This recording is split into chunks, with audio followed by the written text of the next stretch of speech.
if you've been following my channel, you know that I'm also a real estate investor and I also own a real estate company wherein we teach people, we train people how to make money in real estate marketing para eventually they can invest in their own properties through helping sellers, developers to sell their own property or maybe lease out yung mga property owners lease out their properties and then they make money out of that by joining a company or our company as a broker. Kahit wala ka pang lisensya, you can join a real estate broker and use their license to also market properties and make money out of it. Hopefully, the money that you make there sobra sa pangangailangan mo so that you can invest the money. So right now, let's make a video and I will be sharing with you the advantages of renting your primary home instead of buying your primary home. So again, I know this could be counterproductive since my business is,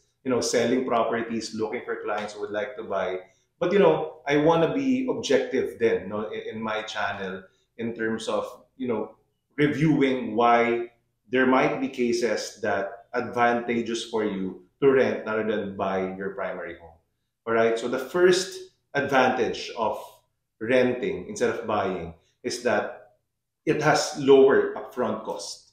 Diba? So when you're renting, the usual requirement lang will be 2 months, maybe 3 months deposit, and then 1 month advance, maybe 2 to 3 months advance, depende sa requirement ni owner. But usually it's significantly lower than the requirement to buy a house before you can be able to move in. Diba? So when you're buying, hindi mo naman maloloan yung 100% ng amount ng property. So usually, the bank or the owner would require you to pay upfront 20 to 30% of the down payment. Okay, if it's pre-selling, pwede mong extend dyan 1 year, 2 years, or 3 years, but still, significantly big yung cash out mo doon. Let's say, 10 million yung property, so you need 2 to 3 million initial cash out. Medyo malaki yun, and not all will have that savings, or even if you're an entrepreneur, you have a business, maybe you would like to use the money elsewhere. So gusto mo lesser lang yung cash out. So that's one of the advantages of renting first. You'll be able to use a property, makatira ka sa gusto mong bahay with lower initial upfront cost. All right. The second advantage of renting is that it has lower annual costs. Diba? So kasi when you own a property, there's a cost of maintaining that property. Number one, property tax, yung amilyar. You have to pay annually, usually every January or before January. Pag December pa lang, nagbabayad ka na ng amilyar mo. Second, you need to pay MRI or the mortgage redemption insurance if nakaloan yung property mo, required dyan. So I'm in the insurance industry. You can use your life insurance to offset and not pay for the MRI anymore. Pero i-assign mo yung life insurance mo doon sa utang mo sa bank. Dapat mas malaki yung coverage mo versus doon sa loan mo. So it doesn't always follow na meron kang insurance pwede mong gamitin. So you end up buying a separate MRI. Fire insurance, para safe yung bahay, even the contents. You need to buy fire insurance. And if nakaloan ang property mo, required din yan ng bank na nagbayad din ng fire insurance.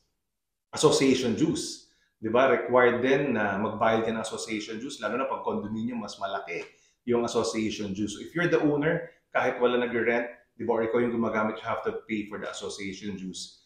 When you are renting, usually kasama na siya sa rent, unless specified otherwise. Alright? But usually kasama na siya sa rent para yung owner na yung nagbabayad ng association dues, ikaw kasama na siya sa binabayaran mo na monthly rent. Alright? The third advantage is that bigger space for the same budget. You usually get a bigger space for the same budget that you allocate on the monthly basis pag nagre-rent ka. No, I have compared this countless times na let's say for a certain budget na meron ka, kung bibili ka, napakalayo ng, kunyari with the same space, let's say gusto mo house and lot, medyo malayo na siya probably in the place of work, especially if you're working in the CBD. Very challenging yun. Or maliit naman siya, maybe you can only afford a studio or a one-bedroom kung nasa metro ka bibili with a certain budget compared to, let's say, lalayo ka ng konti or you're renting out with a certain budget, mas malaki most likely yung amount or yung space na magagamit mo. So you'll be able to enjoy, especially if you want more space, if you need more parking, for example, mas may enjoy mo siya. Like me, I can relate. I have two kids, two boys, sobrang likot. Nung pandemic, we opted to transfer in a house and lot and rent a house and lot rather than stay in our condo. Di ba? Kasi hindi na talaga conducive for us while the kids are growing up. All right? Number four, it frees up cash for investment. Isa to sa pinaka-favorite ko na reason, di ba?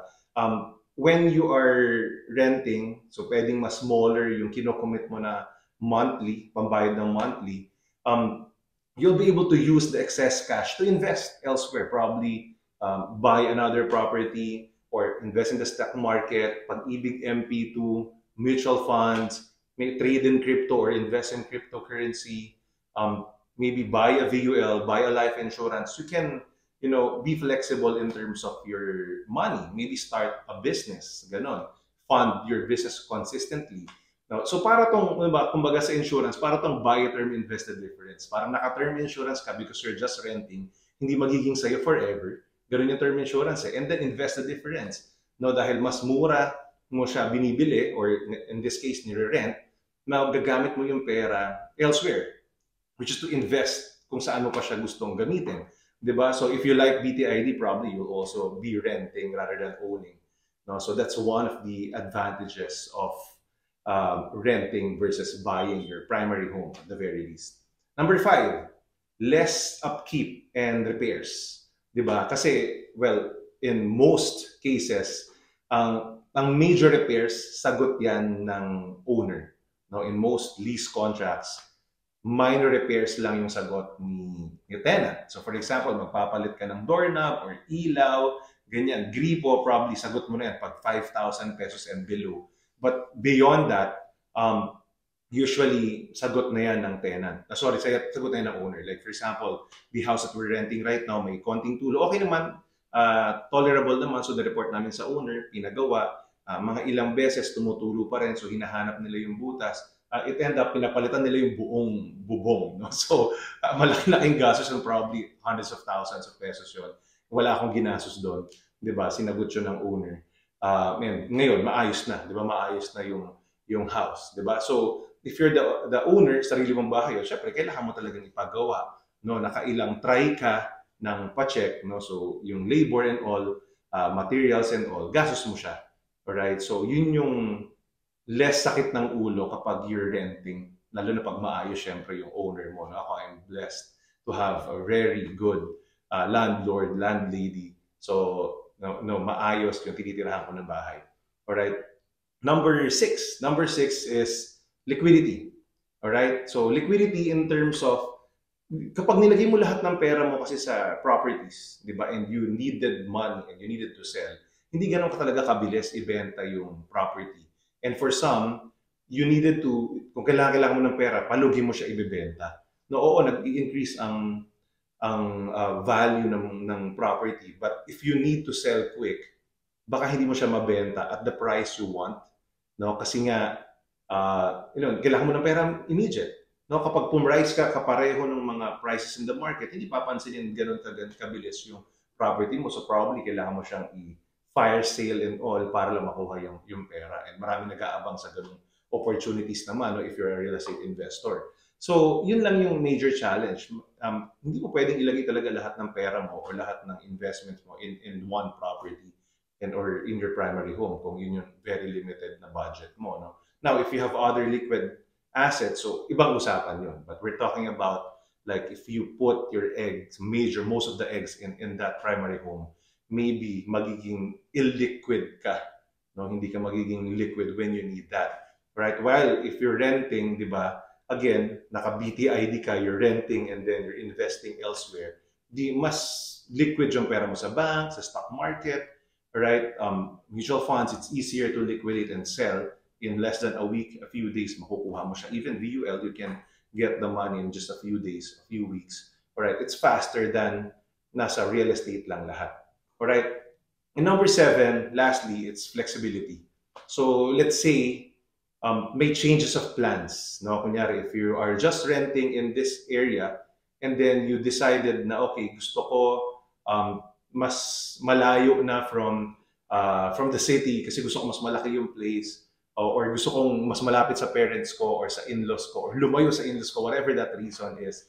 Or let's say, na-transfer ka ng work, di ba? So, kailangan mong lumipat ng malayo. So, kesa magbiyahe ka, it's easier to just transfer houses if you're just renting. Di ba? Kasi kesa ibebenta mo pa yung property mo, ganyan. So, although of course you can rent it out naman while you're renting elsewhere, so just like what I do. Alright, so that's one thing, ibang usapan nun. But again, it's more flexible. Nagkaroon ng changes and plans, no? Nag-away yung mag-asawa or whatever, change of plans ka, mag-a-abroad ka. If you're renting, so it's more flexible rather than, you're stuck with one property. Diba? Also, pati sa pagpapamana, no? So we're doing this in insurance. We talk about estate planning, pagpapamana sa mga heirs, ganyan. Hindi lahat ng heirs gusto property ang ipapamana. Kung ako tatanungin mo, papamanahan mo, parang mas maganda na cash. Diba? Kasi magagawa ko yung gusto ko, makakapag-start ako ng business na gusto ko, makakabili ako ng property na gusto ko. Well, my dad, for example, yung lolo nila, in fact, they have a huge chunk of land in Pampanga, pero hindi nila ma-liquidate hanggang ngayon kasi syempre kailan lang nila nalaman, namatay na, tapos namatay na rin yung lolo ko. So ang daming transfer and all, medyo magulo, hindi mo maibenta, no? So it's not liquid, it's not that flexible. And my dad and his siblings, nasa 60 plus na rin naman sila by age. Alright, so alam mo yon, they wanted the money na, hindi na yung property lang, hati-hatiin mo pa and all. Alright, so it's more flexible if you're just renting. No, if your primary home, you're just renting, so that whenever you want to transfer, it's easier. It's easier to decide. Diba? Kunyari, bumili ka sa ganitong lugar, tapos ayaw mo pala doon, magulo na pala siya, or pumangit na yung subdivision kasi nawala na yung rules, ang dami na nakapark sa labas, pangit na yung mga kapitbahay kasi kung ano-anong construction na yung ginawa, or whatever the reason is. Diba? You can always transfer if you're just renting. It's easier. Rather than, when you buy, sometimes stuck ka na doon, kahit ayaw mo na doon, di ba, parang it's hard. Alright, so yun ang advantage when you are renting. It's more flexible. So how about you? What can you say amongst the things that we talked about today? Which one yung pinaka nakarelate ka and nag-agree ka? Now, post in the comment section. If there are things na I left and hindi ko pa nabanggit, sabihin din natin yan sa comment section. So para at least ma-discuss din natin. If you have questions, leave a comment in the comment section. Probably we can answer that in the future videos as well. So with that, thank you very much for watching. I hope this provided benefit and value to all of you, and see you in my next videos.